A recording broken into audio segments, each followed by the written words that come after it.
much more around intrinsic motivation, around the desire to do things because they matter, because we like it, because they're interesting, because they're part of something important. And to my mind, that new operating system for our businesses revolves around three elements: autonomy, mastery, and purpose. Autonomy, the urge to direct our own lives. Mastery, the desire to get better and better at something that matters. And purpose, the yearning to do what we do in the service of something larger than ourselves. These are the building blocks of an entirely new operating system for our businesses.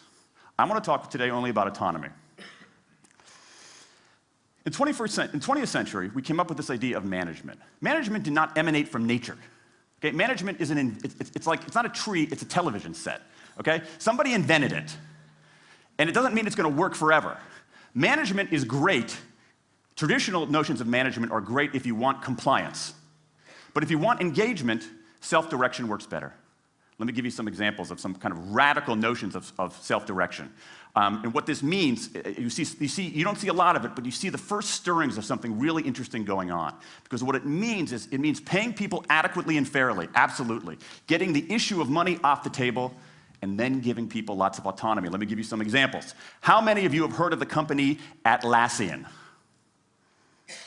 Okay, looks like less than half. Atlassian is an Australian software company, and they do something incredibly cool. A few times a year, they tell their engineers, go for the next 24 hours and work on anything you want.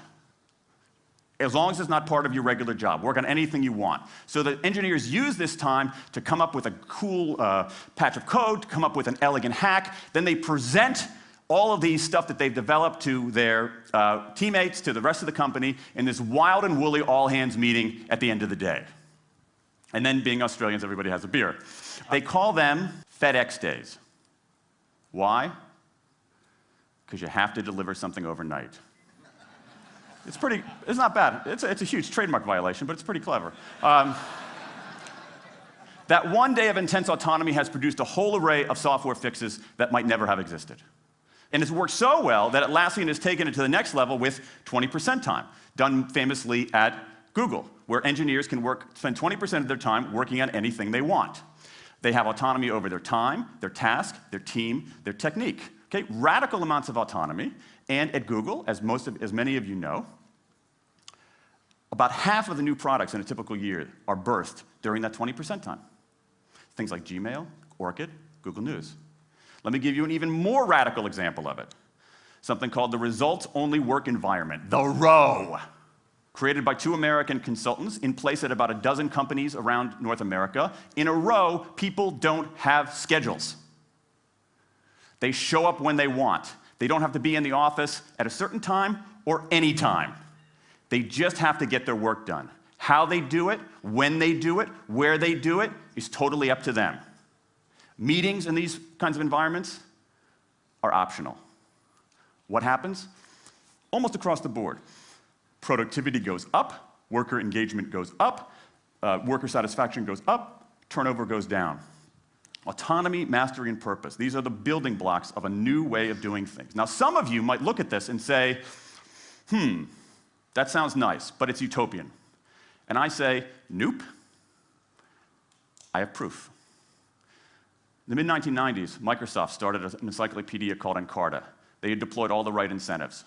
All the right incentives. They paid professionals to write and edit thousands of articles. Well-compensated managers oversaw the whole thing to make sure it came in on budget and on time. A few years later, another encyclopedia got started. Different model, right? Do it for fun. No one gets paid a cent or a euro or a yen. Do it because you like to do it. Now, if you had, just 10 years ago, if you had gone to an economist anywhere and said, hey, I got these two different models for creating an encyclopedia, if they went head-to-head, who would win? 10 years ago, you could not have found a single sober economist anywhere on planet Earth who would have predicted the Wikipedia model. This is the titanic battle between these two approaches. This is the Ali Frazier of motivation, right? This is the thriller in Manila, all right? Intrinsic motivators versus extrinsic motivators. Autonomy, mastery, and purpose versus carrots and sticks. And who wins? Intrinsic motivation, autonomy, mastery, and purpose in a knockout. Let me wrap up. there's a mismatch between what science knows and what business does. And here's what science knows. One, those 20th century rewards, those motivators we think are the natural part of business, do work, but only in a surprisingly narrow band of circumstances.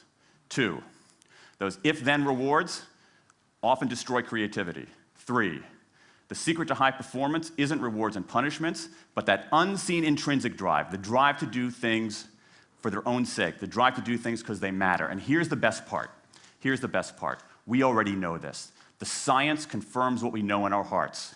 So, if we repair this mismatch between what science knows and what business does, if we bring our motivation, notions of motivation, into the 21st century, if we get past this lazy, dangerous ideology of carrots and sticks, we can strengthen our businesses, we can solve a lot of those candle problems, and maybe, we can change the world.